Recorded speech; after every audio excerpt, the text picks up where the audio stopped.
Merci d'accueillir encore plus fort Claude Lelouch ce soir.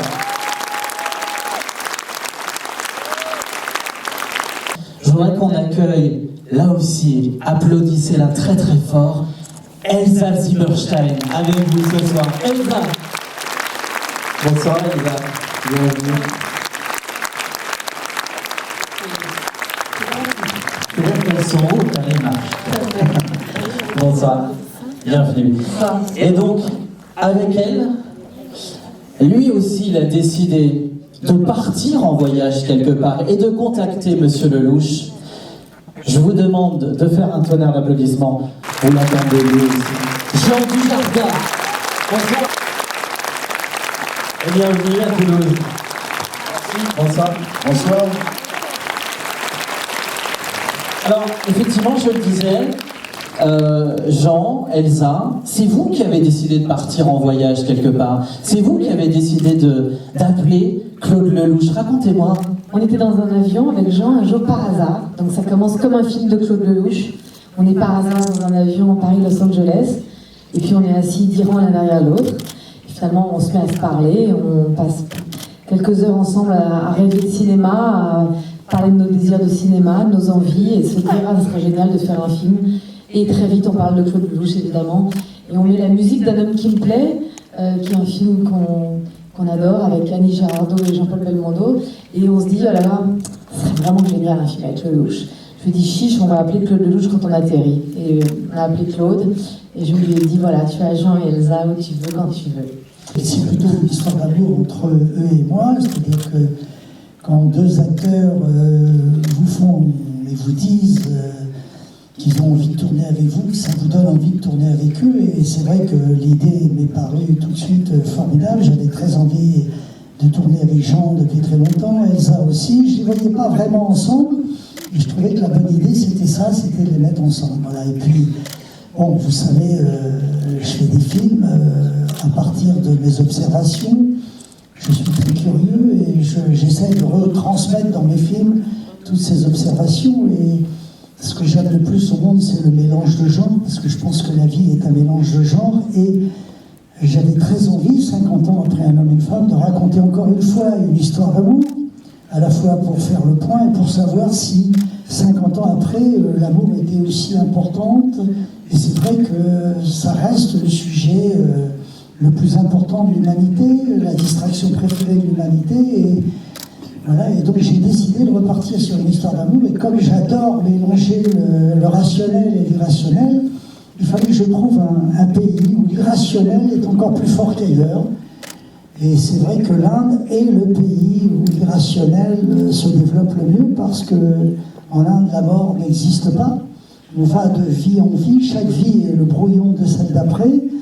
Et comme je voulais que ce couple parle de l'amour comme des adultes, parce que l'amour c'est avant tout une complication énorme, et de cette complication il fallait que ce soit deux personnes qui avaient déjà fait eux aussi le tour du monde de l'amour, qui avaient déjà eu des histoires d'amour, et qui étaient amoureux au moment où ils se rencontraient, parce que l'amour, il n'y a pas de limite, c'est pas une protection, c'est pas une assurance vie, c'est pas une assurance amour, et donc on est parti sur cette idée, et surtout sur l'enthousiasme des deux comédiens qui étaient prêts à prendre tous les risques, absolument tous les risques, à se lâcher, et surtout faire cadeau de leur expérience personnelle, de leur cicatrice, de leur vécu. Voilà, donc je voulais que ce soit un peu plus qu'un film, je voulais que ce soit la vie. Voilà, et c'est à partir de là que tout s'est mis en route. On est parti en Inde. Je suis parti avant eux, évidemment, pour faire les repérages. Et c'est là que j'ai eu la chance de rencontrer et de faire le voyage que vous avez fait, et de rencontrer Amma, cette fameuse Amma qui elle aussi est une déesse de l'amour, puisque sa religion c'est l'amour, et qui vous explique qu'avec de l'amour, on peut absolument régler tous les problèmes, quels qu'ils soient, et que si on se donne tant de mal dans la vie, c'est quelque part pour être aimé ou aimé. Voilà. Donc à partir de là, on avait tous les ingrédients, et on est parti à l'aventure, et on a plus fait un voyage que tourner un film, puisque les acteurs ont joué le jeu, il n'y avait pas de caravane, il n'y avait pas de loge, il n'y avait pas tout le cirque habituel du cinéma, il n'y avait pas de projecteur. on est parti avec des petites caméras, on a voulu absolument que les Indiens participent aussi au film, soient dans le film. Voilà. Donc c'est ça qui a fait que 1+1 est un film qui m'a rajeuni. Voilà. En tout cas, ce qu'on peut dire, c'est que vous vous êtes marré sur ce film. Jean, vous dites d'ailleurs que quelque part, le poids que peut représenter un Oscar, il a un peu disparu là, parce que vous retrouvez un peu comme à vos débuts l'envie de déconner, quoi. Oui, enfin, c'est pas un gros poids, c'est un joli caillou dans la chaussure. Hein. Ça va, l'Oscar. D'ailleurs, il connaît bien Claude parce qu'il en a eu un aussi pour Un homme et une femme. C'est sûrement ce qui nous réunissait, mais c'est pas tant ça. Je pense que c'était il y avait un désir de travailler avec lui parce que je pressentais que j'allais me marrer, je pressentais qu'il allait me demander d'être un peu plus proche de l'os. Et j'avance souvent masqué, moi, dans les films. J'ai souvent des personnages ou de compositions, enfin des choses assez différentes. Là, j'avais l'opportunité de faire le con. Voilà. De faire le con et de m'amuser, comme il sait si bien les filmer. Les cons, il en a eu quelques-uns, hein, il a eu des beaux cons dans L'aventure c'est l'aventure, dans La bonne année, et c'est un rêve absolu pour un acteur, quoi. Il n'y en a pas beaucoup des metteurs en scène que j'ai dragués, mais lui vraiment j'y tenais. Je savais que j'allais apprendre quelque chose, à tel point que maintenant je ne pense qu'à lui quand je fais d'autres films, je pense à sa méthode, c'est-à-dire en gros, on dit souvent que Claude Lelouch libère les acteurs, je confirme, il nous a vraiment libérés. Ouais. Bonsoir, moi c'est Stéphane. Du coup, déjà bravo pour ce film, vraiment j'ai beaucoup aimé. Surtout on va dire le jeu qu'il y avait entre les deux acteurs, c'était comme si on avait un extrait de la réalité, c'est-à-dire que je trouvais ça très franc. Donc voilà, j'étais vraiment très touché sur toute la mise en scène, tout l'apport musical qu'il peut y avoir, toute l'ambiance en tout cas, voilà, m'a beaucoup touché. Du coup, j'avais deux petites questions. Une pour vous, Claude Lelouch. Je voulais savoir si ça a été simple d'approcher Ama ou est-ce que c'est vraiment une grande personnalité, c'est-à-dire on a l'impression qu'il y a des milliers de personnes qui l'entourent, ça doit être difficile de l'approcher. Et du coup, c'est une question pour Jean, pour savoir si vous, après ce film, vous avez un autre rapport avec la spiritualité. Qu'est-ce que ça vous a apporté aussi, tout ce voyage en Inde? Moi, ça n'a pas changé grand-chose. Je suis arrivé un peu comme le personnage, c'est-à-dire que je suis un peu pragmatique, on va dire. Je n'étais pas en sceptique, mais je me suis dit, est-ce que c'est une vraie bonne fée? Est-ce que c'est un gourou? C'est quoi? J'en sais rien. Je vais regarder. Et puis en fait, on se rend compte que c'est beaucoup de chaleur. C'est très joli ce qu'elle fait. C'est un énorme câlin. On a l'impression d'être dans ses bras, l'impression d'être dans un bain chaud. Elle fait juste du bien. Elle esquive vos larmes, elle vous donne une pomme. Il y a aussi une chose, c'est que nous on était en tournage quand même. Alors même si la caméra on la voyait pas, on a vraiment suivi comme les pèlerins, on a suivi le chemin, on s'est laissé faire, on a regardé, mais c'est vrai que on a la conscience de faire une scène de cinéma quand même, et on regarde ces gens qui ont traversé l'Inde, la plupart ont traversé l'Inde pour aller aussi chercher des réponses à leurs problèmes, ou du moins un peu de soutien. Donc on est un peu, évidemment très respectueux de ça, et on veut pas trop faire de vagues non plus. Donc en ce qui concerne la spiritualité, elle est assez intacte. Non, mais je dirais que c'est comme la religion, c'est une affaire privée, ça me concerne, c'est en moi. En tout cas, c'est en moi, et ça m'a donné envie d'y retourner en Inde, ça c'est sûr. Oui. Je vous encourage à y aller parce que c'est vachement bien cette histoire de ce darshan, on appelle ça un darshan, ce joli câlin. Vous pouvez le faire aussi chez vous. Même là, vous pouvez essayer avec votre voisin, c'est vachement intéressant. Allez-y, hein. Soyez pas trop fiers, il faut vous lâcher. Hein, voilà. Il y en a quelques-uns qui le font. C'est vachement agréable, hein, je vous jure. Cela dit, si on parle tradition et si on va au bout des choses, il y avait un défi dans ce film, Jean. Est-ce que vous avez ne descends pas non plus, ne descends pas. Reste habillé. Vous n'êtes pas allé au bout du défi, on est d'accord? Au bout du défi. Vous voyez le défi où, comment vous dire? Ah, le défi. C'est-à-dire que, bon... Oh, il faut que je vous montre. Est-ce qu'on peut préparer les photos? Je sais le faire, mais vas-y. Ah oui, c'est Sadou. Ils sont incroyables. C'est vrai que c'est des prêtres, ça c'est des prêtres indiens. C'est pas du tout des... On a l'impression que c'est des branleurs qui fument des gros joints. Alors qu'en fait, c'est des branleurs qui fument des gros joints. Mais non, c'est surtout des prêtres indiens, vraiment, qu'on fait vœu de chasteté, etc. Alors, il y a tout un cérémonial, il faut être en dessous d'eux, il faut pas parler, il faut pas manger, il faut les écouter. Et c'était assez incroyable cette soirée-là. Ouais. Claude, la rencontre avec Alma, elle vous a dit oui avant même que vous lui posiez une question. Oui, enfin, si vous voulez, moi je suis allé aussi dans le Kerala, chez Amma, dans son village natal, parce que tout le monde me parlait de cette femme, de ce divin, de cette sainte, et j'étais évidemment très très curieux, et j'avais très envie de faire une séquence qui ressemblait à la cérémonie d'Amma, et donc je suis allé dans le Kerala, plus pour faire un repérage, et peut-être me dire, comme j'étais à peu près sûr qu'elle n'accepterait pas de tourner dans le film, c'est un peu comme le pape, c'est l'équivalent du pape. Et donc j'étais parti pour voir qui j'allais prendre pour faire le rôle d'Amma. Et quand je suis arrivé là-bas, à l'inverse de Jean, j'ai été très secoué. J'ai eu un vrai choc personnel. J'ai ressenti des choses indescriptibles. J'ai ressenti que je me suis dit, il va falloir pour la première fois qu'avec ma caméra, j'essaie de filmer l'invisible. C'est-à-dire cette chose paradoxale, un peu comme un iceberg, la partie invisible de l'iceberg est peut-être plus importante. J'ai eu la chance ensuite après de rencontrer Amma dans un petit bureau, comme ça, pendant 10 minutes. Elle m'a fait un sourire comme jamais j'avais vu, et j'ai compris à ce jour-là et à ce moment-là l'importance du sourire dans la vie, pour les uns, pour les autres, pour tout le monde. Et à ce point-là, j'ai compris à quel point le sourire était la première des déclarations d'amour. La première façon qu'on a de dire à quelqu'un « je t'aime », c'est le sourire. C'est facile, c'est plus facile que de dire « je t'aime », mais il y a dans un sourire, effectivement, tout l'amour du monde. Après, elle m'a pris dans ses bras, elle m'a serré très très fort pendant 2-3 minutes, je ne sais pas, et puis elle m'a dit « je ne sais pas ce que vous êtes venu me demander, mais je vous dis oui ». Voilà. Et à partir de cet instant, j'ai compris qu'elle était d'accord pour être dans notre film, et à condition, bien sûr, qu'on ne triche pas, et que le darshan soit un darshan naturel, normal. On ne l'a pas fait plusieurs fois, on l'a fait une fois pour la première visite, une deuxième fois pour la deuxième visite, mais on l'a fait au milieu des pèlerins, au milieu de la foule, sans aucun figurant.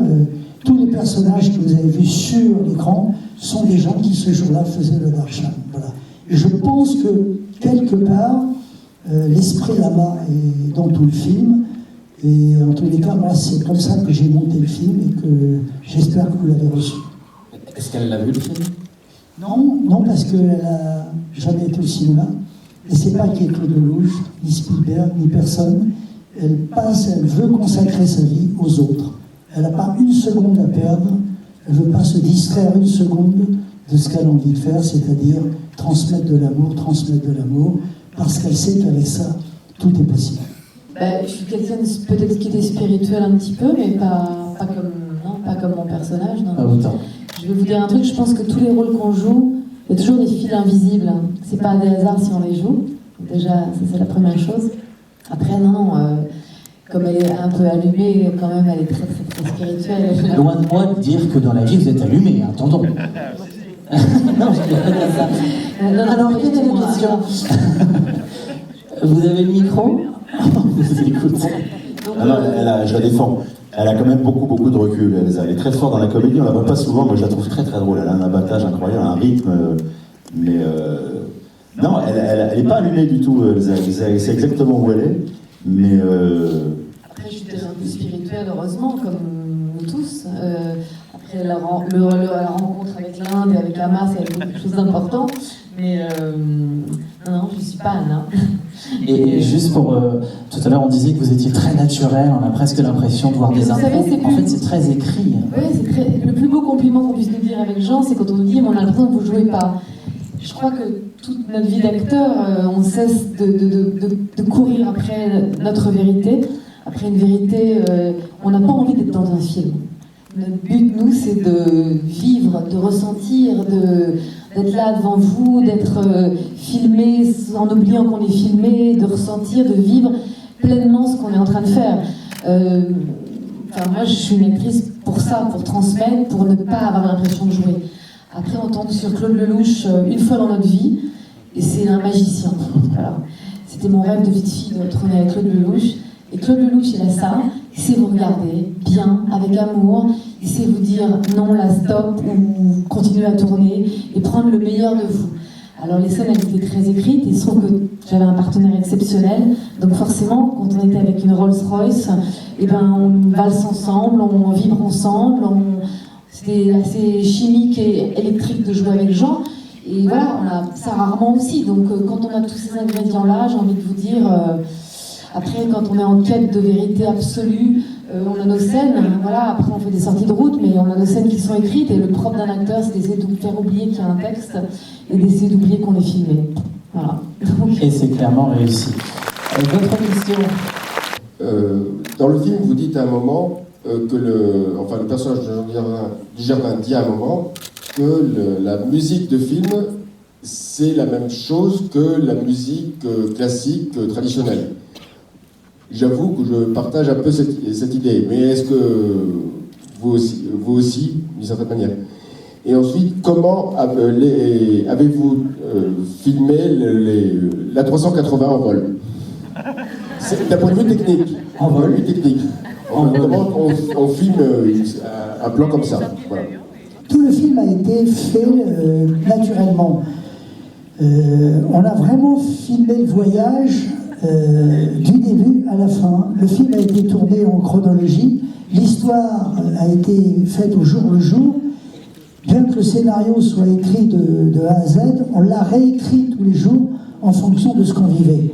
Et quand on a été dans l'avion, entre le voyage entre Paris et New Delhi, il y avait 8 heures de vol. Pendant les 8 heures, on a tourné. Et on a vraiment transformé l'avion en studio pendant le vol. Et la scène qui se tourne dans l'avion, c'est pendant le vol, pendant le moment où l'avion va vraiment vers New Delhi. Et les gens d'Air France étaient tout à fait d'accord avec nous. Et ils ont joué le jeu. On leur a demandé une autorisation absolument incroyable. Et on l'a fait vraiment pour de vrai. La scène se déroule pendant que l'avion va vers New Delhi. Et bon, donc on a vraiment fait tout le film comme ça, que ce soit dans les avions, dans les trains, dans les bateaux, à pied, à la Mela, avec un mât. Et j'avais très très envie qu'on fasse ce voyage pour de vrai et qu'on fasse pas du cinéma. C'est un paradoxe, mais c'est vrai, ce que j'aime le plus au cinéma, c'est quand ça ressemble à la vie et non pas à du cinéma. Voilà. Et je voulais absolument que ce voyage, vous le fassiez pour de vrai, avec un minimum de trucage. Bon, il y en a forcément quelques-uns, parce qu'on a recommencé les scènes, parce qu'on a retravaillé les dialogues, mais la spontanéité du film, elle est vraiment dans le film, et c'est vraiment ce que vous avez vécu. Et en ce qui concerne la musique, puisque vous avez évoqué la musique, c'est vrai que je pense que les musiques de film aujourd'hui, c'est les opéras modernes. Je veux dire que ce sont vraiment des opéras complets, et le film est construit comme un opéra, complètement, parce que la musique est ce qui parle le mieux à votre inconscient, à votre part d'irrationnel, à ce que vous ne pouvez pas analyser. Et je voulais qu'il y ait un mélange entre ce que le scénario raconte, qui fait appel à votre rationnel, et tout ce que raconte la musique, parce que la musique nous fait totalement décoller. C'est pour ça qu'elle a tant de succès, c'est pour ça que la musique nous met dans des états incroyables, et que pour moi, quand je vais pas bien, le premier médicament que je prends, c'est de la musique. Voilà. Est-ce que c'est un hommage en quelque sorte que Jean incarne un musicien? Tout à fait. D'abord, c'était un hommage au film que j'ai fait il y a quelques années avec Jean-Paul Belmondo, qui s'appelait Un homme qui me plaît, et où le personnage était aussi un compositeur de musique. Et on voulait absolument que le personnage, qui a l'air de se foutre de tout, qu'on sache quand même que c'est un grand musicien, qu'il y avait une chose quand même qu'il prenait au sérieux, c'était la musique. Et puis surtout, on voulait, à partir de cette musique, justement, vous amuser, vous émouvoir avec le film, mais si la musique peut vous filer la chair de poule, il ne faut pas s'en priver. Je veux dire que c'est à un moment donné le temps fort du film qui fait qu'à un moment donné on ne raisonne plus, on est en face à face avec nous-mêmes, c'est quand on écoute de la musique. Et surtout dans un film comme celui-là où la musique est pratiquement omniprésente tout le temps. Qu'est-ce que je veux? C'est pas grave. Je sais pas, à un moment donné, Non, on parlait du cockpit, effectivement, je me rends compte maintenant en regardant le film, effectivement, on a tourné quand même dans un cockpit d'avion, ce qui est compliqué maintenant de tourner dans un cockpit d'avion quand on sait toutes les mesures de sécurité, parce qu'en fait, cette scène-là, elle a été tournée le 5 janvier, 2 jours avant les attentats à Paris. Et en fait, pardon, je vais plomber un peu la soirée, mais je repense à ça parce qu'en fait, on était ce soir-là dans l'ambassade, on faisait la scène de l'ambassade, le soir du 7 janvier, et c'était très, très, très étrange comme soirée, comme mélange de genres, on va dire, faire une comédie et apprendre toutes les heures qu'il se passait des choses à Paris. Enfin voilà, je parle de ça parce que voilà, je voulais en parler. Je fais ce que je veux. Merci. Et merci, monsieur. Je me barre. Une autre question, s'il vous plaît. Merci beaucoup. C'est pas vraiment une question, c'est juste un témoignage de reconnaissance. Claude, merci beaucoup pour le choix du sujet. Vous avez abordé, c'est vrai, beaucoup d'histoires d'amour. Ça nous passionne tous. Et là, vous l'avez abordé avec une dimension, toujours la même dimension de l'amour humain, mais aussi en rajoutant une octave supérieure avec la dimension de l'amour qui est au-delà de l'amour humain, qui ramène à la compassion, l'amour désintéressé. Et un grand, grand merci, parce que c'est aussi un peu de lumière que vous apportez à travers le cinéma. Merci aux acteurs aussi. Merci, je trouve ça très plaisir. Merci, vous me touchez beaucoup et si je fais des films, c'est pour des gens comme vous. Alors merci. Et un film pour le cinéma aussi, Jean. Vous dites souvent ça, c'est-à-dire que c'est pas un film qui est fait pour être à la télévision, c'est un film qui est fait pour être vu comme ça, avec cette magie et ce grand écran. Oui, parce qu'il obéit, enfin, on sait comment c'est, il y a des films qui sont un peu des coups, qui sont des films qui s'adressent aux chaînes de télé. On sait que c'est souvent aussi la télé qui finance évidemment le cinéma. L'avantage de cet homme-là, c'est que lui s'autofinance presque tout seul depuis 50 ans et il fait des films de cinéma pour le cinéma et pour les gens qui aiment le cinéma. Donc c'est aussi pour ça qu'on a voulu aussi travailler avec lui, voilà, pour dire en gros qu'on ne consomme pas le cinéma comme à la télé. On sait que même moi, mes fils, par exemple, que je leur dise une toile de cinéma, la télé ou un iPad, ils s'en foutent du support. Du moment qu'il y a une information qui arrive, j'ai juste envie de leur dire, un peu comme un vieux con, va juste faire un tour au cinéma, tu vois, parce que t'es avec des gens, parce qu'il se passe d'autres choses, en fait. C'est vachement sympa, le cinéma. Il faut préserver ça, sinon on va se faire bouffer. C'est merveilleusement filmé, les acteurs sont magnifiques, sont très bien filmés, enfin, vous avez une caméra exceptionnelle, et... les questions vont venir après, j'ai toujours besoin de réfléchir à un film, et ça me vient de jouer. Mais bon, c'est pas grave. Mais voilà, j'ai passé vraiment un super moment, Voilà, je sais pourquoi je paye pour aller au cinéma, et voilà, quoi. Ça fait plaisir de voir des films comme ça, comme certains films français qui sont sortis récemment, que je vais pas citer. Bon, voilà. Merci, mais je pense que vous faites l'écho de beaucoup de spectateurs ce soir, et merci, parce que c'est vrai que c'est un privilège de vous avoir ce soir. Le temps file. J'aimerais qu'on revienne peut-être sur une scène importante, Elsa, notamment quand vous êtes dans le Gange. Claude vous a vraiment prévenu longtemps à l'avance. Elle a été particulière, cette scène-là? Oui, parce qu'il fallait se baigner dans ce Gange, donc je pensais pas trop, et puis c'est arrivé. Les acteurs, on a un truc, c'est que je pense que quand on tourne, on n'a pas vraiment peur, on est un petit peu inconscient. Mais bon, quand même, c'était quelque chose. Et pour raconter une petite anecdote, Jean, qui gentiment s'inquiétait pour moi d'être dans le Gange, il me dit il faudrait peut-être aller acheter une combinaison de plongée. Il est allé acheter une combinaison de plongée. Je dis mais quelle bonne idée, mais comment j'y ai pas pensé avant? Donc voilà, on va acheter une combinaison de plongée, on la coupe. Et j'arrive devant Claude comme ça, comme un bibendum. Et je lui dis regarde, c'est super, non?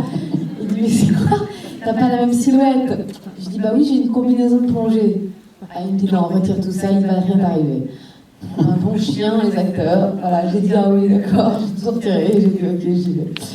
Et je l'ai fait, et voilà. Et quand on joue, le temps n'a plus le même sens, la parenthèse n'est pas la même. Et j'étais dans l'eau et j'avais l'impression d'être dans un fleuve, dans une eau très pure, très claire. Et j'ai passé un moment à part, toute seule dans mon truc, comme mon personnage. Je ne savais même plus où était la caméra et je vivais ça profondément. Voilà. Et elle est potable en plus. On était vraiment fait pour se rencontrer parce qu'on aime autant déconner l'un que l'autre. Il n'arrête pas de déconner et j'adore ça. C'est en déconnant qu'on va à l'essentiel. C'est en faisant de la provocation permanente. Il provoque la vie. Il lui demande à la vie allez, fais-moi des surprises, vas-y, n'aie pas peur de moi, etc. Et c'est un peu le personnage du film. J'ai construit cet homme, il aime la vie, il la provoque, il fait le fanfaron un tout petit peu, il essaye de cacher son succès, il a un petit peu honte de sa chance, il a un petit peu honte de tout ce de tous ces faits incroyables qui le protègent, jusqu'au jour où il y a un mal de tête, et il se dit, est-ce que c'est le moment de payer? Vous savez, à un moment donné, on sait qu'il faut passer à la caisse, que rien n'est gratuit dans la vie, rien, et à ce moment-là, il se pose les premières questions, mais jusqu'à ce moment-là, c'est un fonceur, c'est quelqu'un qui joue avec la vie, qui provoque la vie, et la vie l'aime. Le hasard, tout ça vient vers lui naturellement, voilà, et on était fait pour se rencontrer, parce que là, c'est ce que vous avez vu dans le film. Mais moi, ça fait 3-4 jours qu'on voyage ensemble, je suis mort de rire en permanence. Le film, j'aurais dû tourner notre voyage, c'est encore plus drôle que le film que vous venez de voir. Il n'arrête pas, sauf là, ce soir, je le trouve un peu terne. Voilà. C'est gigot, ça l'a calmé. Je suis impressionné en fait par ces deux clowns qui sont là. La radio tout à l'heure. Ah non, pas du tout, c'est les potes de mon frangin, je vais leur dire bonjour. Salut. Je voudrais qu'on applaudisse la famille, s'il vous plaît. Vous voyez, profitez-en pour faire un Bersham, là. Allez-y.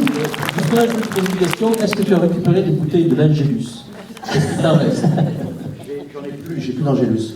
T'en as pas? Bon, on va s'arranger. Je voudrais qu'on remercie très très fort Jean Dujardin, Elsa Zieberstein, merci Claude Lelouch d'être venu vous voir ce soir à Toulouse. Jean qui reviendra très vite, prochainement nous revoir. L'an prochain, je peux déjà vous l'annoncer. Merci à tous les trois, un tonnerre d'applaudissements pour eux, s'il vous plaît. Et n'hésitez pas à dire autour de vous que le film 1+1, un film avec France Bleu d'ailleurs, vous avez l'interview des deux acteurs et du réalisateur sur francebleu.fr dès que vous rentrez chez vous. Ce film sort le 9 décembre, dites-le autour de vous. Je vous souhaite une excellente soirée, merci à vous.